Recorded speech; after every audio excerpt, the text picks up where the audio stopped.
themselves as gay, as homosexuals, as part of the LGBTQ++ community. So titignan natin itong ilang mga bagay kung paano nga ba tayo makikitungo pakikitungo sa kanila.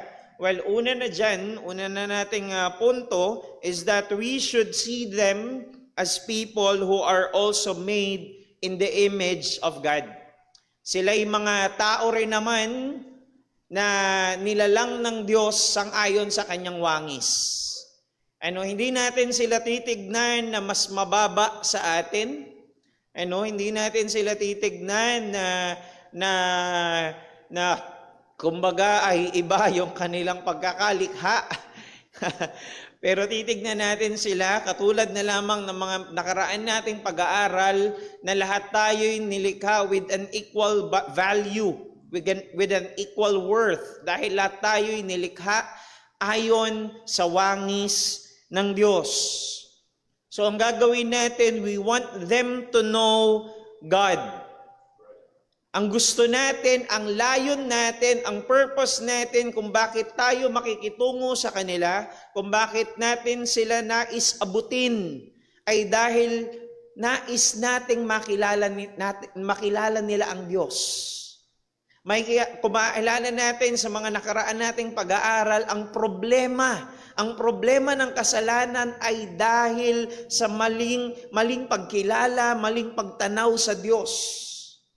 Merong maling pananaw. We want them to know God and we want them to walk in truth. Ang nais natin ay sila'y lumakad sa katotohanan na siyang itinuturo ng salita ng Diyos dahil doon nagmumula ang katotohanan. We want them to know God, we want them to walk in truth, and we want them to use their lives to bring glory to God. Dahil yan ang pinaka-purpose ng tao, ang magbigay ng kalwalatian sa Diyos. Kung bakit nilalang ng Diyos ang lalaki, ang babae, bakit nilalang ng Diyos ang buong sanlibutan? Why? To give glory sa Panginoon. Para magbigay ng kalwalatian sa Diyos. At yan din ang nais natin na mangyari sa kanila. Na gawin nila yung kanilang pinaka-purpose, which is to glorify God. Therefore, we see them as any sinner is, that is, a lost soul in need of a Savior.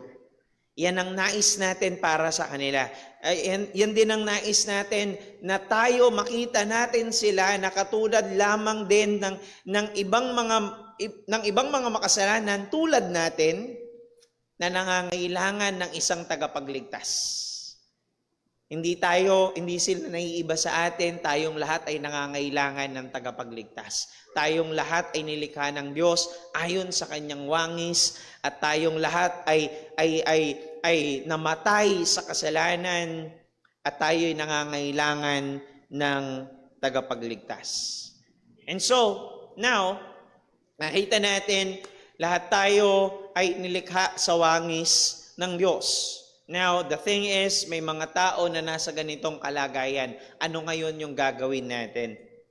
Dapat ba nating putulin yung ating komunikasyon sa kanila? Dapat ba natin silang wag ng pakisamahan? Of course not. Kaya nga po ang pangalawa natin, we should not cut ties with unsaved friends who come out of the closet as gay. Na lumabas sa kanilang closet, at nagpakilala na sila'y homosexuals. Hindi natin dapat putulin yung ating pakikitungo sa kanila. Na paano kung halimbawa isa sa mga kaibigan natin, isa sa mga mahal natin sa buhay came out as gay, came out as part of the LGBTQIA++ community. Anong gagawin natin? Hindi dapat natin putulin yung ating pakikitungo, yung ating pakikisama sa kanila.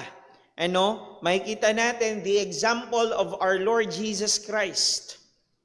He is the best example para dito sa issue na ito in which Jesus freely associated with sinners.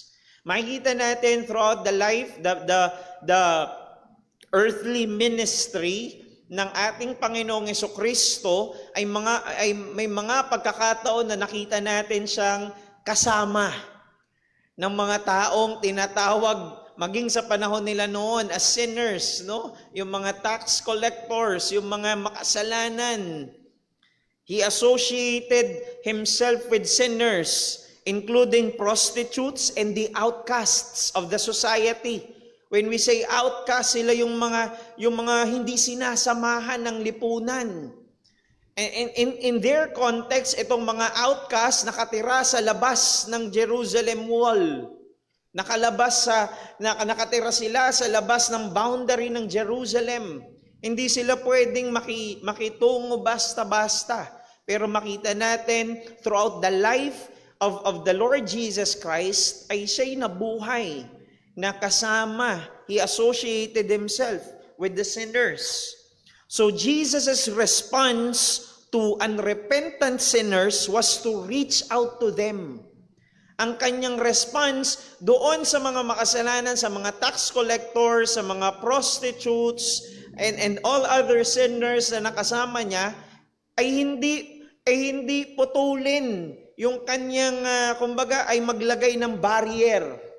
Maglagay ng barrier between himself and these people sa mga makasalanan. Hindi ganoon ang ginawa ng Panginoong Jesucristo, but instead, He reached out. Inabot niya sila. He reached out to them and shared the love of God with them. Siya'y nakitungo sa kanila, siya'y sumama sa kanila, at ibinahagi niya ang pag-ibig ng Diyos sa kanila. At maaalala natin, may mga pagkakataon sa salita ng Diyos, like for example, sa Luke chapter 5, verse number 30, and the Pharisees and their scribes grumbled at His disciples. Sila'y nagbubulungan, sila'y nagsasalita at His disciples saying, "Why do you eat and drink with tax collectors and sinners?" Bakit kayo nakikitungo? Bakit kayo kumakain kasama nila? So this is a proof na ang Panginoon ay sumama, nakitungo sa mga taong makasalanan, sa mga tax collectors and sinners. In another text, sa Luke chapter 7, verse number 34, "The Son of Man has come eating and drinking, and you say," ang Panginoong Jesucristo, nakita nila na dumating siya, na kumain, uminom kasama nila, and you say, "Look at him, a glutton and a drunkard, a friend of tax collectors and sinners." So, makita natin ang Panginoong Jesucristo mismo, ay nakitungo, nakisama sa mga taong makasalanan. However, love is not synonymous with approval of wrong actions. Hindi magkaparehas ang pag-ibig at pag-affirm or pag-approve ng mga maling ginagawa, ng mga kasalanan.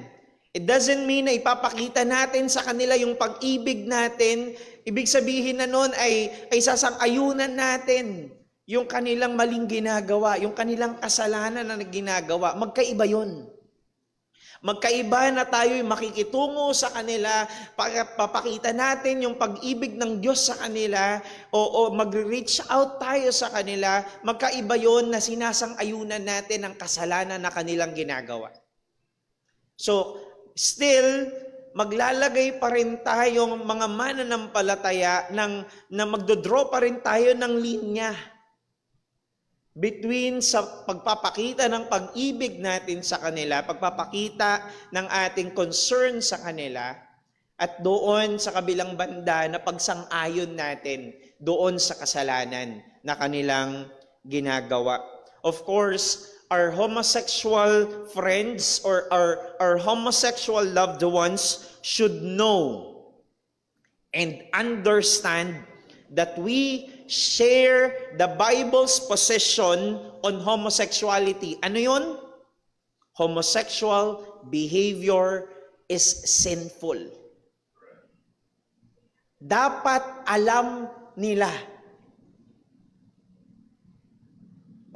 Hindi natin sinasabi, Brother Darrell, nakikisama ako sa kanila, but the question is, alam ba nila yung position natin bilang mga mananampalataya na ang bagay na kanilang ginagawa, kasalanan? Kasi baka kaya tayo nakikitungo sa kanila at sila rin naman sa atin, dahil baka ang tingin nila ay sinasang-ayunan pa, dahil yun ang nakikita nila na sinasang-ayunan natin ang kanilang kasalanan. So maglalagay pa rin tayo ng linya sa pagitan ng pag-ibig at ng hindi pagsang-ayon sa kanilang kasalanang ginagawa. They should know. Hindi natin puputulin ang ating komunikasyon, ang ating pakikitungo sa kanila, but they should know. They should understand, ito ang posisyon ko. Ang homosexualidad ay kasalanan. They should know.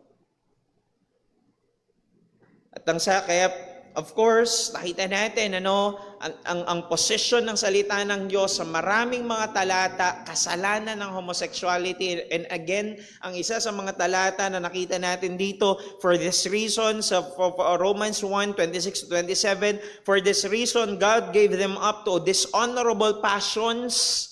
Napag-aralan na natin ito, for their women exchange natural relations for those that are contrary to nature, and the men likewise gave up natural relations with women and were consumed with passion for one another, men committing shameless acts with men and receiving in themselves the due penalty for their error.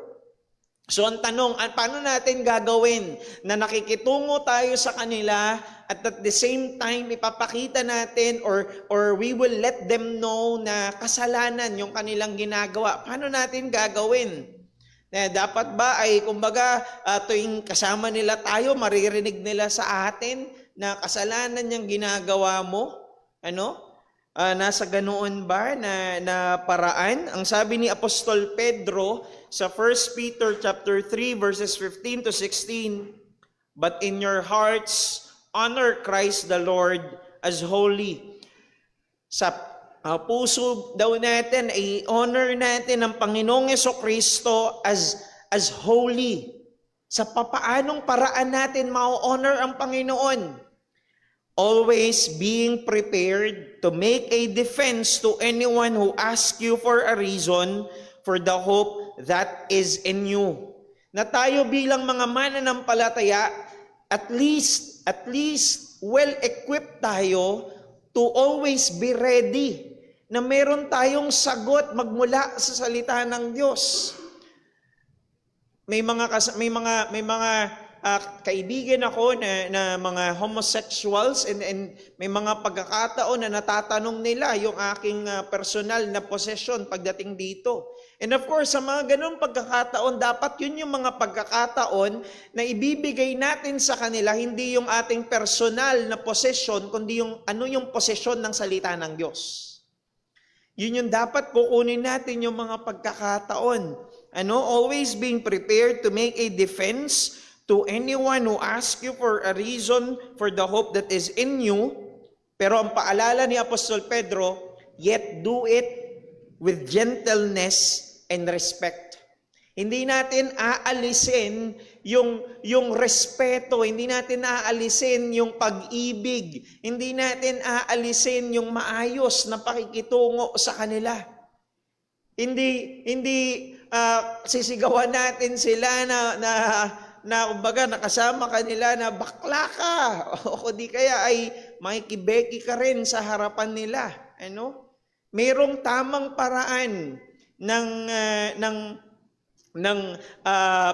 pagtawag sa kanila sa pagsisisi ng kasalanan. Do it with gentleness and respect. Dahil baka kapag mali yung paraan na ating gagawin ay lalong lumayo yung kanilang loob sa atin at hindi na natin maibahagi ang ebanghelyo sa kanila. Of course, ang purpose natin, maipaabot ang ebanghelyo sa kanila. Ang purpose natin, maipakilala sa kanila si Kristo. So hindi tayo dapat maglalagay ng barrier. as much as possible. Of course, hindi dahil gusto nating sang-ayunan ang kanilang kasalanan, kundi dahil gusto nating maabot sila. Gusto nating makilala nila si Kristo. Having a good conscience so that when you are slandered, those who revile your good behavior in Christ may be put to shame. We are to present the truth about God and salvation, and we make the presentation with gentleness and respect.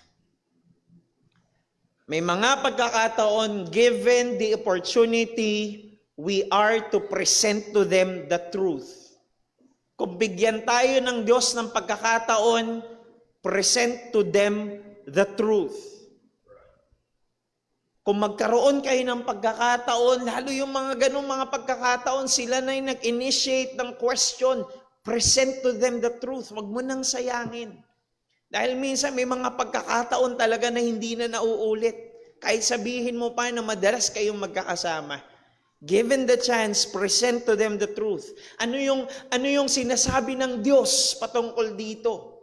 Ano yung pananaw ng salita ng Diyos patungkol dito? Na ang ginagawa nila ay kasalanan. At ano yung kailangan nila? Kaligtasan. But of course, we present to them the truth with gentleness and respect. And above all, ang sabi nga nung talatang binasa natin kanina, we do this to honor the Lord Jesus Christ. Gagawin natin ito para i-honor, para luwalhatiin ang ating Panginoong Jesucristo, para itaas natin siya, para bigyang parangal natin ang ating Panginoon. Now, may mga guidelines dito kung paano yung pwede natin gawin. Paano sa mga pagkakataon, nabigyan ka na ng pagkakataon na makausap mo sila. Lalo sa mga pagkakataon na magkaroon kayo ng heart-to-heart na pag-uusap. Ano yung pwede natin gawin? Ito yung ilan sa mga guidelines. Ask the HMU questions like a prudent and wise Christian should. I know, Brother Daryl, yung HMU, mamaya makikita natin ano ibig sabihin. Before you understand or before you offer counsel or correction, be sure to understand their situation. Bago tayo magbigay ng ating payo sa kanila, bago tayo magbigay ng any correction, ng pagtatama sa kanila, dapat naiintindihan muna natin ano ba yung sitwasyon. Halimbawa na lamang po ang isang engineer na magtatayo ng isang gusali, hindi siya basta na lamang na magguguhit ng kanyang blueprint, magpapatayo ng isang gusali, i-assess niya muna yung lugar. Bago ang isang doktor na kanyang gamutin ang isang pasyente, o lalo kung bago ito mag-undergo ng kung anumang surgery at kung anumang mga operasyon, of course, dadaan muna ito sa ilang mga konsultasyon. Tatanungin niya muna, kailan ba ito nag-umpisa? Ano yung mga naramdaman mo? Ano yung mga sintomas? That is understanding the situation. So tayo rin namang mga mananampalataya, hindi tayo sugod ng sugod.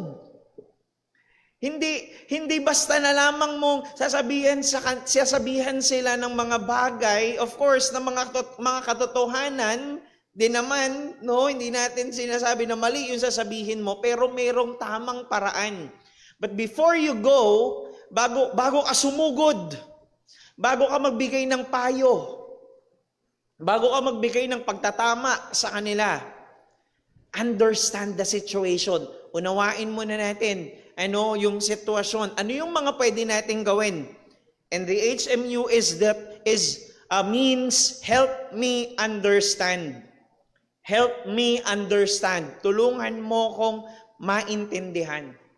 Help me understand. Are you practicing homosexual or homosexuality? Are you a practicing homosexual? Or wrestling with same-sex attraction but never acted on it? Iintindihin mo muna. Help me understand. Tulungan mo ako na maintindihan. Gumagawa ka na ba ng mga homosexual na mga bagay? Na kapag, kumbaga, ay may mga dating na, may mga sexual activities na, no? Homosexual behavior, homosexual acts. Or nandoon ba siya sa kalagayan na nag-wrestle siya, ibig sabihin nakikipaglaban siya, nakikipaglaban yung isip niya, nakikipaglaban yung puso niya sa same-sex attraction, pero hindi siya nag-a-act accordingly. Of course, parehas na kasalanan, but we deal with them differently. Parehas na kasalanan. Parehas na kasalanan, yung homosexual behavior, yung homosexual attraction, pero we deal with them differently. So uunawain muna natin. Dahil paano masasabi kung anong gamot ang ibibigay, paano masasabi ng isang doktor kung anong gamot ang kanyang ibibigay sa pasyente kung hindi niya nauunawaan kung ano yung kanyang kalagayan. So we deal with these people differently. Doon sa mga tao na who are doing homosexual behavior na talaga. And doon sa mga tao na nag-wrestle with same-sex attraction but never acted on it. Never acted on it. Help me understand, again, another guideline, help me understand where you're approaching this from. Saan ka nang gagaling? Tulungan mo ako maintindihan, saan ka ba nang gagaling? Do you feel like it's sinful to be gay or just the way God made you? Naiisip mo man lang ba na kasalanan yung ginagawa mo? Nauunawaan mo ba na kasalanan yung ginagawa mo?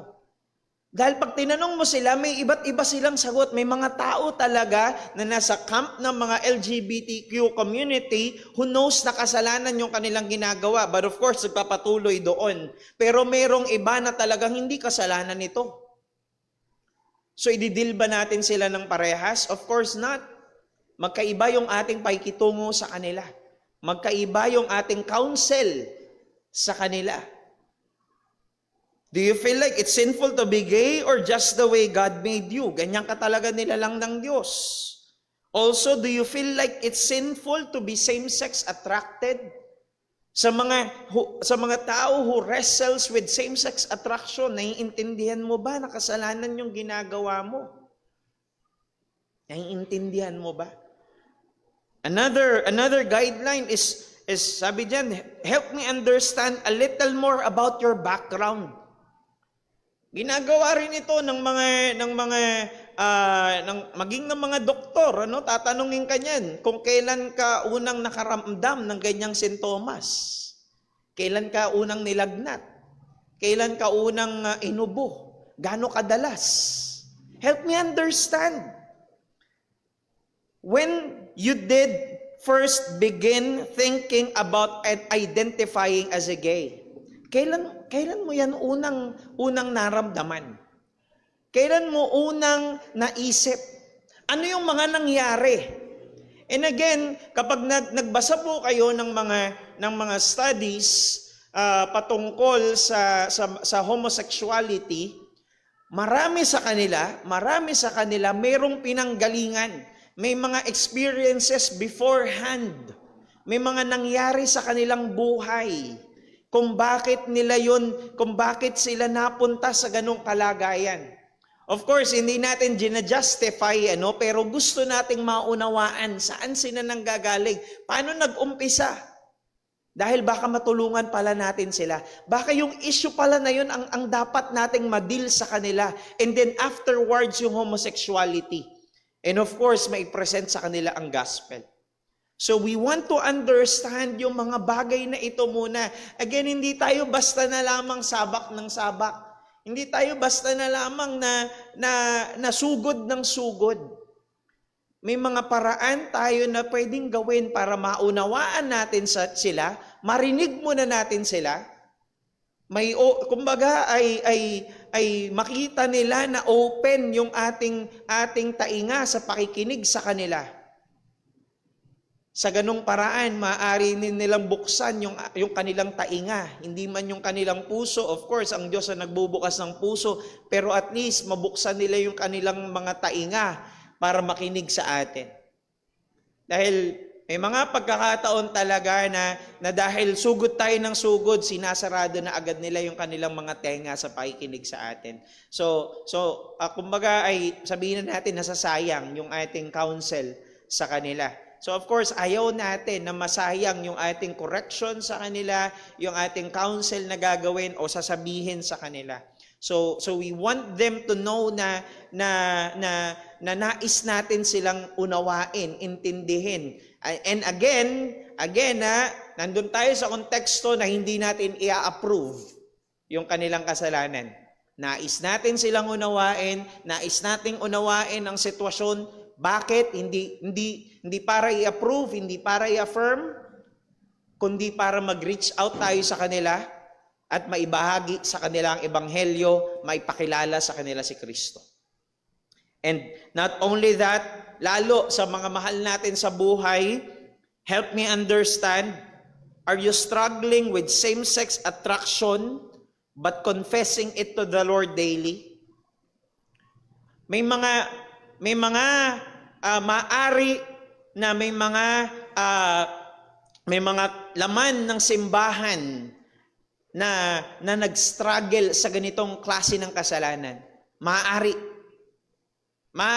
and may mga alam ako mga simbahan na may mga ganito, may mga nasa ganitong sitwasyon ang ilan na uma-attend sa kanilang church. So how do we deal with them? So ilan sa mga maaari nating itanong sa kanila ay, are you struggling with same-sex attraction but you confess it to the Lord daily? Ito ba'y inihingi mo ng tawad sa Panginoon? Dahil maaari nga, laman siya ng iglesia, linggo-linggo, nariyan, but still because of sin, ay nakikipagbaka siya sa kasalanan ng same-sex attraction. But the question is, inihingi mo ba ng tawad yan sa Diyos? Dahil maaari siyang i-bombard ng kasalanan. But the question is, inihingi mo ba ito ng tawad? Ipinagsisisi mo ba ito sa Diyos araw-araw? Araw-araw. Tuwing mararamdaman mo ba yan? Tuwing maiisip mo ba yan? Nagsisisi ka ba sa Panginoon? And of course, we deal with people na matigas ang puso. Hindi eh. Tingin ko naman kasi walang mali. Ano lang to eh. Attraction lang naman yun. We deal with these people differently. Sa mga tao who are struggling, of course, naroon yung kasalanan ng same-sex attraction, but they confess it to the Lord daily. Alam kong kasalanan to, pinagsisisihan ko to sa Diyos araw-araw. Tuwing mararanasan ko, tuwing maiisip ko, tuwing gugulo to sa puso ko, pinagsisisihan ko to sa Panginoon. Magkaiba yung ganong sitwasyon at we deal with them differently. Kumpara dun sa mga tao na matigas ang puso at hindi kinikilala na kasalanan yung kanilang nararamdaman. And another guideline is, help me understand the situation. Was your sinful action a one-time thing or reoccurring? Do you even think it's sinful? Yan bang ginawa mo? Minsan mo lang nagawa? Or is it reoccurring? Ibig sabihin, paulit-ulit mo nang ginagawa. Paulit-ulit mo nang ginagawa. And do you even think? Naiisip mo man lang ba na kasalanan itong bagay na ito? So again, palaging naroon yung truth na kasalanan yun. Hindi dapat nating alisin. Dahil yun yung katotohanan na sinasabi ng salita ng Diyos. Kasalanan yan. Kasalanan yan. Whether same-sex attraction, same-sex behavior, whether one time lang yan or recurring, that's sin. Yan ay kasalanan. But then again, we deal with them differently. At nag-iiba rin naman yung ating payo, nag-iiba yung ating pagtatama sa kanila. nag-iiba yung ibibigay natin na counsel or payo nga para sa kanila. And another sa pag-deal natin with the homosexuals is have deep conversations and discuss about the difference between gay attraction, gay identification, and gay behavior. Have deep conversations with them. Magkaroon tayo ng kung magkaroon ng pagkakataon, o di kaya ikaw man mismo, lalo kung mahal mo sa buhay yan, maglaan ka ng pagkakataon na makausap mo sila, na matanong mo sila, makita nila at mapag-usapan ninyo yung pagkakaiba-iba ng mga bagay katulad na lamang, again, maari kasi na lalo sa edad, maaring nasa level pa lamang na isang tao na to ay nag-struggle with gay attraction. Or this one ay nasa gay identification. Ito na yung mga transgender. Talagang ina-identify na nila ang kanilang sarili. Hindi lang ito nag-i-struggle sa feelings. Hindi lang ito nag-i-struggle sa kanilang nararamdaman. Talagang they identify themselves na as gay. Nagbibihis babae na sila, bagamat lalaki sila. Or nagbibihis lalaki na sila, bagamat babae sila. And of course, iba rin naman yung practicing homosexual behavior. And again, lahat ng ito'y kasalanan. Lahat ng ito'y kasalanan. The gay attraction, which is about the feelings, may not be a choice, but rather temptation, causing a struggle. Yung gay identification, dahil feeling nila ako nga'y isang babae, sa loob ng katawan ng isang lalaki. They identify themselves as that. And of course, yung mga gumagawa na talaga ng mga homosexual acts, we deal with them differently, pero hindi natin inaalis na lahat ng ito'y nasa kategorya ng kasalanan. Nasa kategorya ang lahat ng ito ng kasalanan, but we deal with each aspect differently. All of these are sinful, all of these is sinful, but we deal with each aspect differently. Iba yung payo sa isang tao na nasa ganoon pang kalagayan na nag-struggle pa lamang doon sa homosexual attraction. Brother Daryl, na-attract ako sa kapwa ko lalaki but I never acted on it. Ang isisigaw mo ba sa kanya na counsel na payo ay katulad doon sa isang homosexual who is practicing homosexual act? Of course not. Ang gusto natin, payuhan siya na wag siyang umabot doon. Payuhan siya na makilala, of course, na kasalanan yan at hindi ka na humantong doon sa mga susunod pa. Gay identification, gay behavior. And of course, iba rin yung pakikitungo natin sa mga people who are identifying themselves as gay, pero hindi pa gumagawa ng mga homosexual acts. Maaari, I don't know kung maaari, depende sa edad. Pero mas lalo, of course, mas matindi na yung pukpok natin sa katotohanan sa mga tao who are practicing homosexual behaviors. Mas mabigat na. Kumbaga ay mas pabigat yung kumbaga ay pagbibigay natin ng katotohanan sa kanila. And another is of course, nakita natin kanina na hindi natin aalisin ang ating pakikitungo sa kanila. Hindi tayo maglalagay ng barrier between us and the homosexuals. At ang gagawin natin ay makikitungo tayo sa kanila. Makikitungo tayo sa kanila in a way na nais nating maintindihan yung kanilang sitwasyon, nais nating maintindihan yung kanilang nararamdaman. And of course, we call for the repentance of the sin of homosexuality. Hindi natin dapat ito alisin. Kapatid, kasalanan yan. Magsisi ka sa iyong kasalanan. Kasalanan ang homosexuality. Kasalanan niyang nararamdaman mo. Kasalanan niyang ginagawa mo. Kasalanan na ikaw ay lalaki pero nagbibihis kang babae. Kasalanan yung immoralidad na ginagawa mo.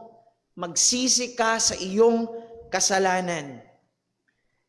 But of course, the problem is sin can be complex because it weaves a web of lies.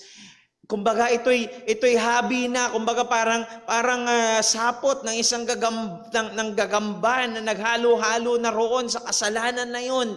Yung kasinungalingan. Naroon na yung pain. When we say pain, hindi ito yung pain na nararamdaman nila, kundi yung pain na ipinararamdam nila sa mga taong nasa paligid nila, and pride. Halo-halo na yun doon. Sa kasalanan ng homosexuality, magkahalo na doon ang kasinungalingan, halo na ron yung sakit, yung pain na idudulot nila sa ibang tao, kahalo na rin doon yung pride. That of course, it takes divine intervention to untangle. Tanging ang Diyos lamang ang mag-aayos ng lahat ng ito. But God did not callously leave us without a solution for sin. Hindi tayo iniwanan ng Diyos na walang solusyon sa kasalanan. Ano yung kanyang solusyon sa kasalanan? He mercifully calls us to confess our sin and trust in His righteousness, not our own. Ang ginawa ng Diyos sa pamamagitan ng Panginoong Jesucristo, siya ang ating tagapagligtas na namatay at tinubos tayo sa ating kasalanan. Ang panawagan ng Diyos sa pamamagitan ng kanyang biyaya ay magsisi tayo for us to confess our sin and to trust in His righteousness, not our own.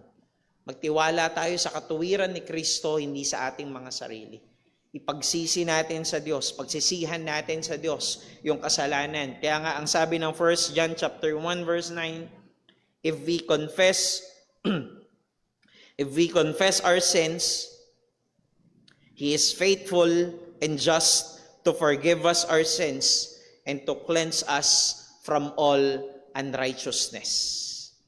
Yan ang paalala ng Panginoon, na kapag tayo'y nagsisi ng ating kasalanan, siya'y tapat na tayo'y patatawarin sa ating mga kasalanan at tayo'y lilinisin sa lahat ng ating kalikuan.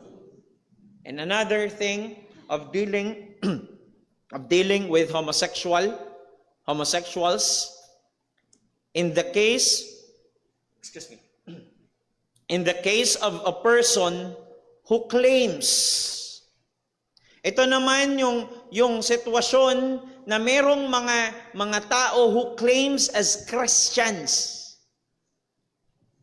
Who claims to be a Christian coming out of the closet. The church is to withhold fellowship from that person. Ito yung mga tao who claims kami mga mananampalataya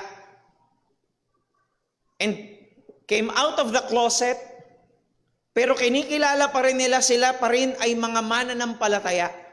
Bagamat publicly, ina-announce nila, we are gay. We are gay Christians. Ito yun. Paano tayo makikitungo sa kanila? Ang sabi diyan, we are to withhold fellowship from that person.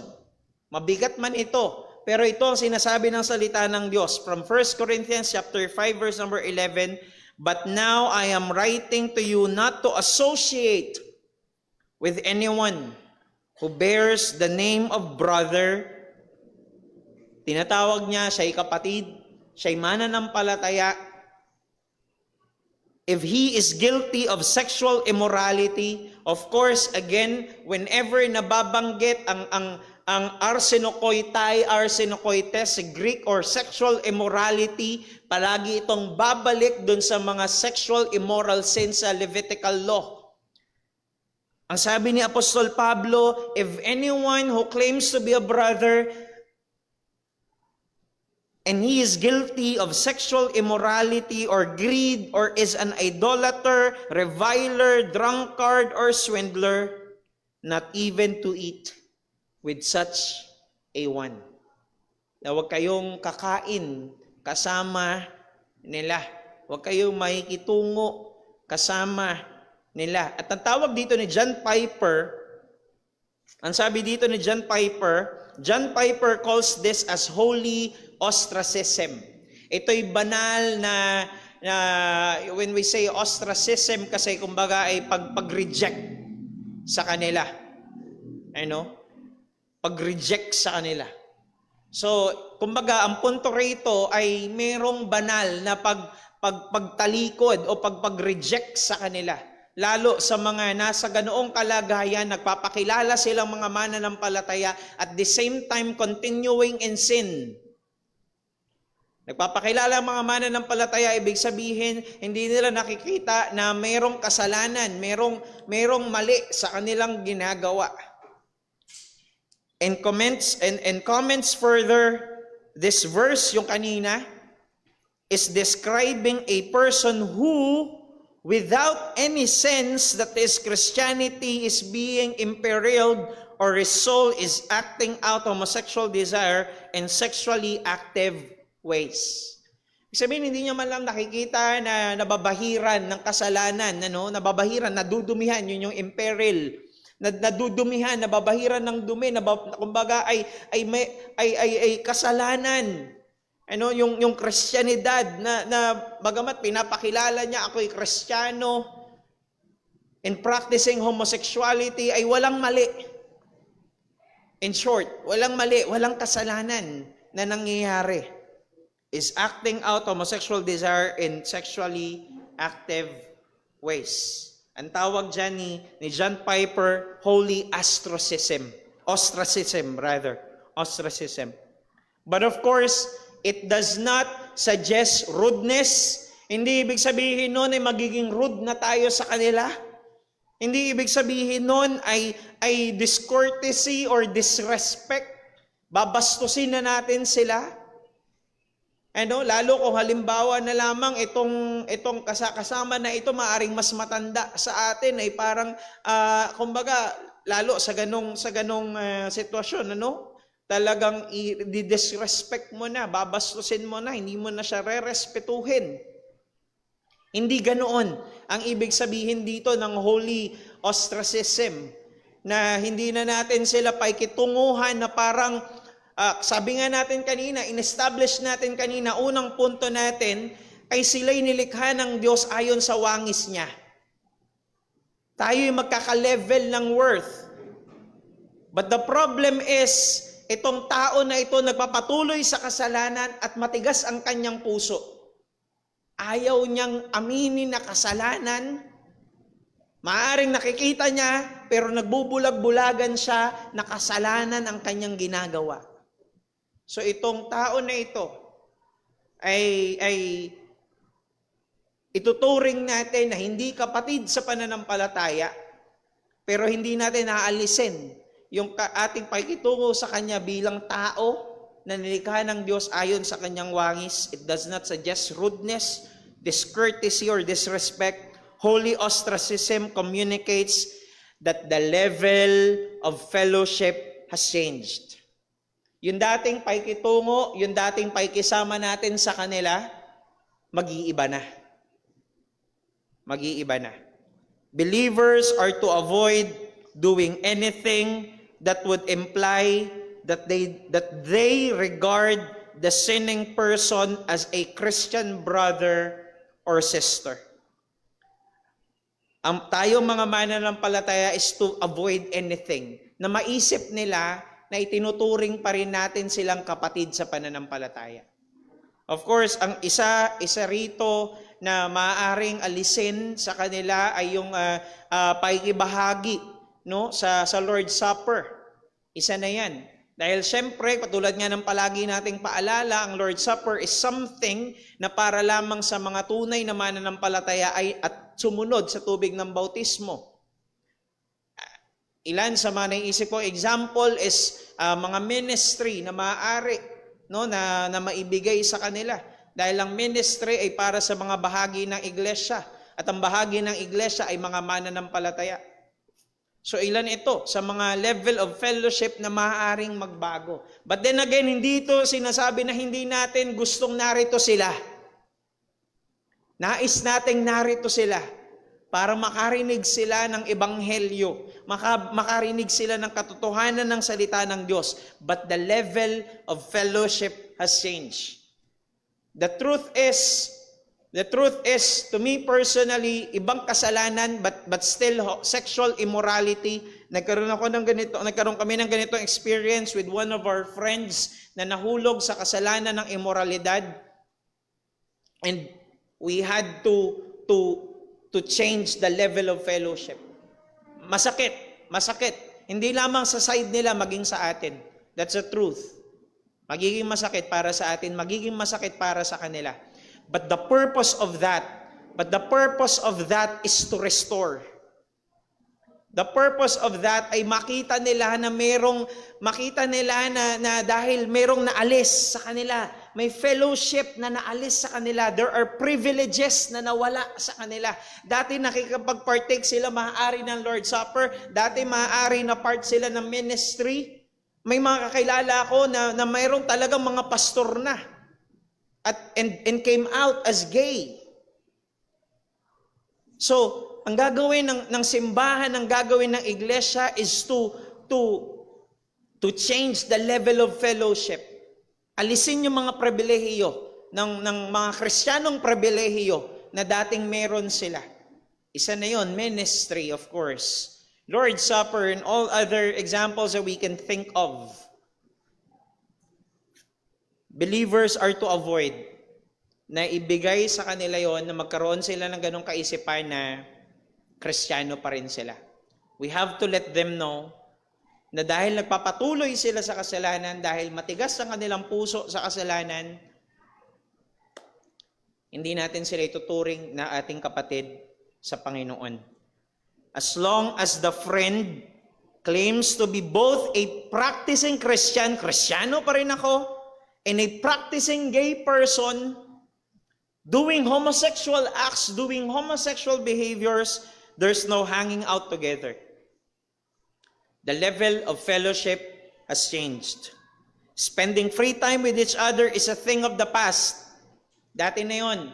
Kung dati ay lumalabas tayo, maaari kasama sila, maaaring sa ngayon ay iiwasan mo na. Dahil isa na rin sa mga means of grace ang fellowship, ay pag-fellowship natin sa kanila. So masakit man, but we have to cut yung ganitong klase na rin ng privilege, ano? The reason for the holy ostracism should be clearly and lovingly communicated to the friend. Of course, hindi natin basta lang sila lalayuan in the sense na wala na yung mga privilege nito sa kanila, even yung pag-fellowship nila sa atin bilang mga mananampalataya or bilang kapatid sa pananampalataya, magbabago na yun, mawawala. But they should know. They should be well communicated of this truth. Dapat alam nila. Dapat clear sa kanila. Lovingly communicated sa kanila. And again, the goal is to bring about repentance and reconciliation. In any case, when a friend comes out of the closet, we should pray earnestly, consistently, and in faith, pray in the hope that God may grant them repentance, leading to a knowledge of the truth. Kasama nun, yung ating pananalangin na sana, pagsisihan nila yung kasalanan. Sana lumapit sila sa Diyos. Pagsisihan nila yung kasalanan. At tunay na kilalanin si Kristo bilang tagapagligtas at tunay na kilalanin ang Ebanghelyo. At ang believe it is the last point that we have here. Of course, again, aalisin natin yung ganitong mga privilege sa kanila, lalo kung nasa ganoon silang kalagayan, Kristiyano pa rin ako, pero ginagawa ko itong kasalanan na ito.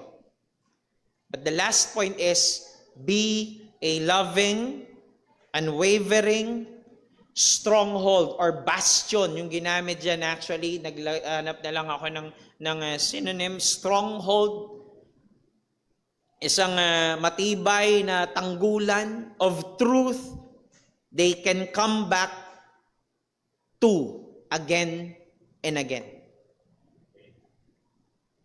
Hindi natin isasara ang ating pintuan sa kanila. Narito pa rin kami. Narito pa rin kami bilang mga parte ng iglesia na nagmamahal sa iyo. A bastion or a stronghold is a fortified structure. It is a place or a person who stands on certain principles and convictions without wavering. This is what the church must be. Ito dapat ang iglesia. Ano yun? We do not waver on sin. Hindi tayo mag-waver. When we say waver, ay minsan may mga bagay na kinikilala natin na kasalanan, minsan hindi. We are wavering on sin. Hindi dapat ganun ang kasalanan, ang iglesia. Ang kasalanan ay kasalanan. This is what the church must be. We do not waver on sin. We do not cater to the culture, bagamat tanggap yan ng kultura, pero sinabi ng salita ng Diyos, kasalanan yan. Bagamat dumating sa pagkakataon ang SOGI bill, ang same-sex marriage ay tanggap na ng lipunan, pero ang sabi ng salita ng Diyos, kasalanan yan. We should not waver sa ganong katotohanan. And we do not use pragmatic and clever means to attract the world into our ranks. Ibig sabihin, gumagamit tayo ng ilang mga bagay para ma-attract natin ang ibang mga tao. In the sense na parang nagko-compromise na tayo ng katotohanan. Of course, again, ang gusto natin, narito sila. Ang nais natin ay narito sila sa iglesia, makarinig sila ng ebanghelyo. But the question, maaaring nating tanongin, ang ganda nitong guideline na ito na nakita ko, na kung mayroong mga homosexuals who are in the church, we have to ask ourselves why. If a homosexual wants to come to your church, ask yourself why.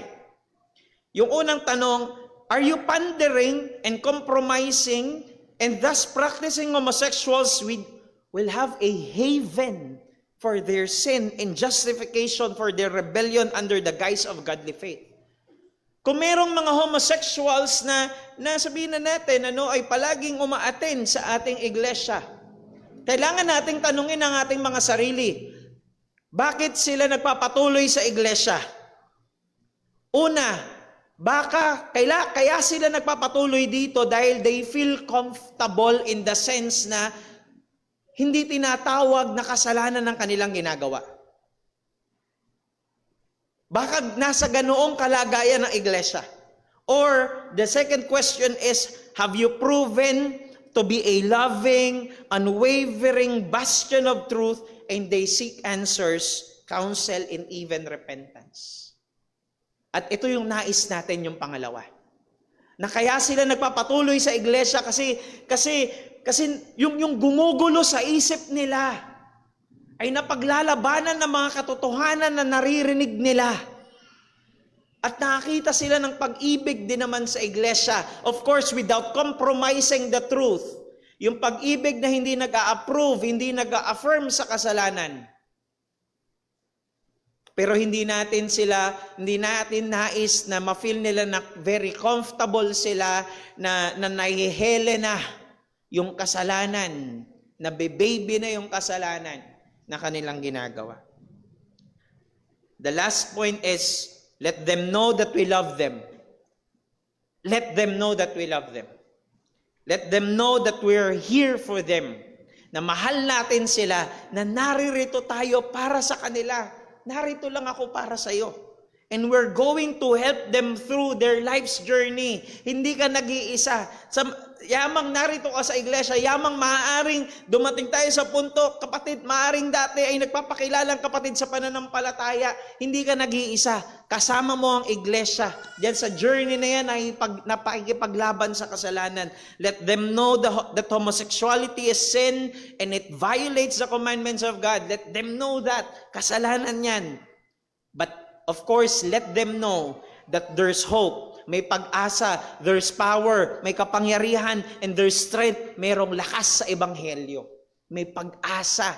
Maaari kang mahango mula dyan sa kasalanan na yan. Maaari mo yang malagpasan sa pamagitan ng ebanghelyo, sa pamagitan ni Kristo. Let them know that Jesus can help them overcome this struggle which they may have for the rest of their lives. That's the truth. Again, may mga naging mananampalataya na who are mga dating mga homosexuals, and even though pinagsisihan na nila, ay talagang nag-i-struggle pa rin sila for the rest of their lives because of this sin. Kaya nga, ang trabaho natin, tayo mga mananampalataya, is to walk with them in this journey. No, ipakita natin sa kanila ang ating pag-ibig, ang ating concern, na tayo narito para tulungan sila, para samahan sila without compromising the truth. Speak the truth in love, ang sabi nga ng salita ng Diyos. With that, ay i-close natin yung ating lesson, not only for today, kundi yung lesson din ng homosexuality, maliban kung meron tayong mga extended lessons for this in the future. Pero sa ngayon ay for the remaining few minutes, meron ba tayong ilang mga katanungan in particular sa topic na ito?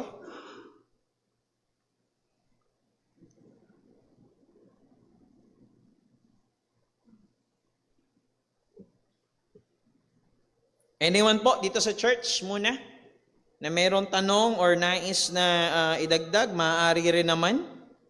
Lalo ay last lesson na ito, natin in this particular topic.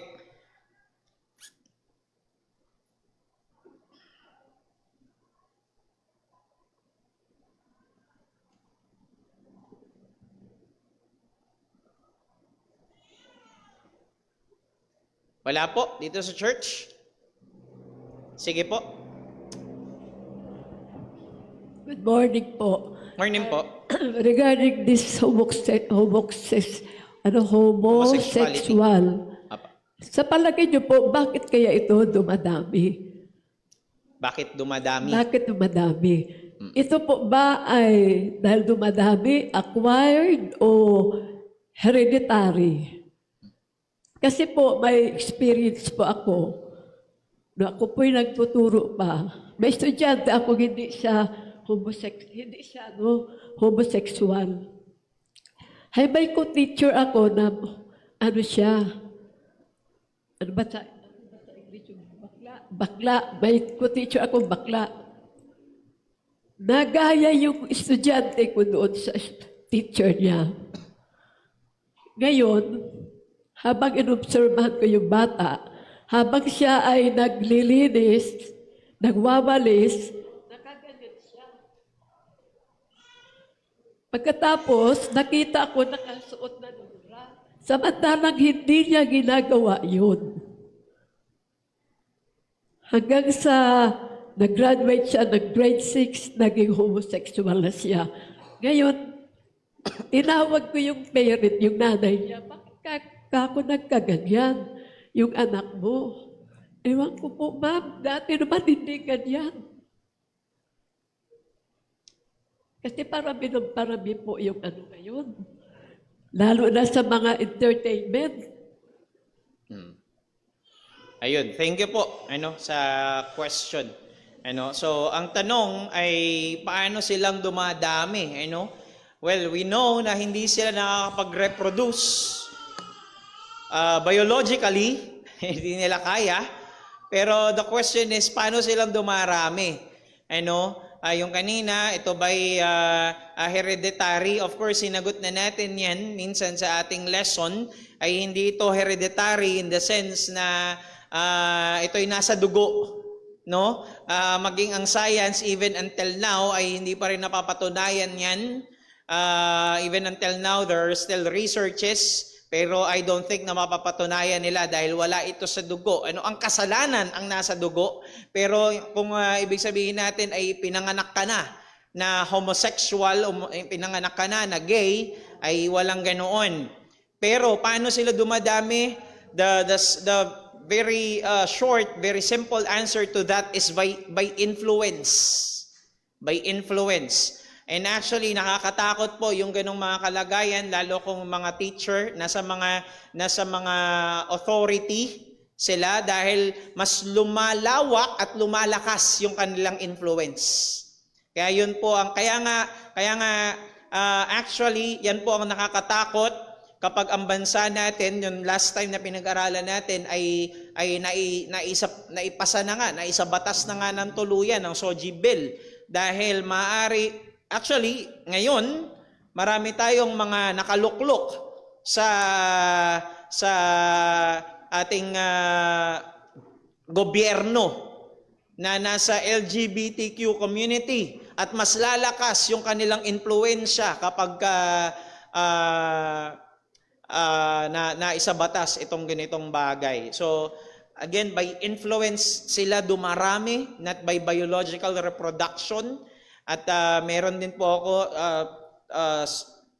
nakakalungkot man, meron akong isang side sa aming family, magkakasama sila doon halos na even yung mga sumunod sa kanila, mga naging anak nila, ay mga naging pinsan ko roon, ay mga bakla at tomboy na rin. Hindi ako naniniwalang dahil ipinanganak, dahil yung kanilang tatay o nanay ay bakla o tomboy, kundi dahil through the influence na rin, lalo na sa circle nga nila doon. Sa ganun silang paraan na dumarami. Sige po, Brother Paul. Idagdag ko lang ho doon sa sagot. Very good po yung tama po yung sinabi ni Brother Darren. Mapakaraming pwedeng influencing factor. Pero I watched and listened to a researcher, babae siya, and she researched itong global phenomenon, particularly sa mga Western countries, bakit parang biglang dumadami.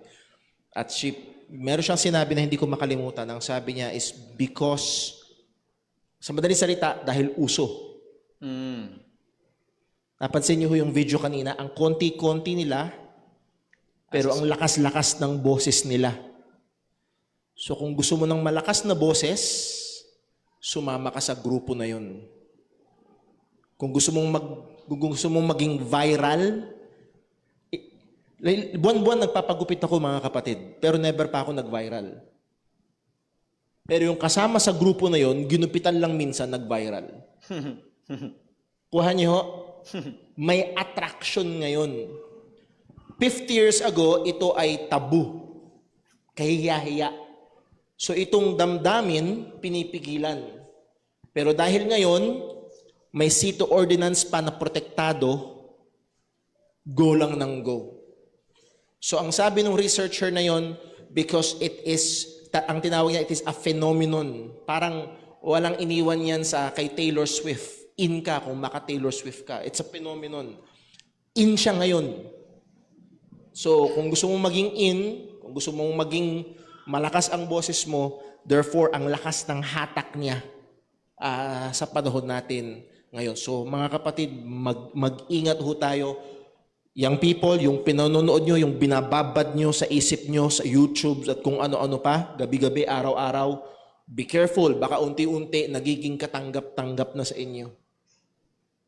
At nai-influensyahan na kayo at nagiging okay na sa inyo. So may malaking hatak siya ngayon, kaya mabilis yung kanilang, dahil ito ay in fashion, malakas ang boses nila at trending.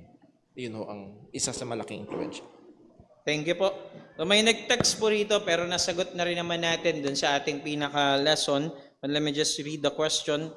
Christian homosexuals who don't acknowledge na kasalanan sa Diyos ang kabaklaan at nagpapatuloy dito Katulad lang sila ng mga pastor na nagpapatupad ng ikaw po, dapat ba tayo makapag-fellowship with them or consider them unsaved? Of course, nasagot natin yan kanina. Kung nagpapatuloy sa kasalanan, di niya tinatalikuran ng kasalanan, pinapakilala niya pa rin ang kanyang sarili, Kristiyano ako, we have to cut the fellowship, the Christian fellowship that we had with them. No? With that, i-close na po natin sa panalangin yung ating lesson. Tayo pa'y manalangin. O Diyos naming dakila, aming Ama na makapangyarihan sa lahat, Panginoon, kami po'y nagpapasalamat at nagpupuri sa iyo sa iyong mga katotohanan na aming pong napag-aralan ngayong umagang ito at maging sa mga nakaraang lessons ng aming pag-aaral ng topic na ito ng homosexuality. O Diyos, inilalagay po namin sa iyong mga kamay ang kalagayan ng aming bansa. Nawa ay wag lumala, wag maisapasa ang mga batas na lalo pang magbibigay kapangyarihan sa kasalanan na ito, Panginoon, kundi nawa ay iligtas mo kami sa bagay na ito, Panginoon, kahabagan mo po kami. But of course, Lord, kung hahayaan mo ito sangayon sa kalooban mo, alam pa rin namin na ikaw ang Diyos na soberano at ang lahat ng bagay, minsan isang araw ay hahatulan mo lalo't higit ang kasalanan. Ikaw nawa, Panginoon, ang maitaas sa lahat ng ito. May mga mahal kami sa buhay, may makakilala kami na nasa ganitong kasalanan. Kahabagan mo sila, Panginoon. At tulungan mo kami bilang mga mananampalataya na magampanan yung aming mga responsibilidad kung paano kami makikitungo sa kanila. Yan ay walang iba kundi maipakita sa kanila ang pag-ibig ni Kristo. Maibahagi sa kanila ang ebanghelyo at maipakita sa kanila na kasalanan ang kanilang ginagawa at maipakita sa kanila na kailangan nila ng tagapagligtas. Papapurihan kaniwa sa lahat ng ito at maluwalhati. Ito po ang aming samudalangin sa pangalan ni Jesus. Amen. Amen. Tayo po mabilis na announcement lamang po. Tapos na ho yung live stream natin. Ayan. Mabilis na announcement lamang po. Nakita nyo ho yung mga nakadisplay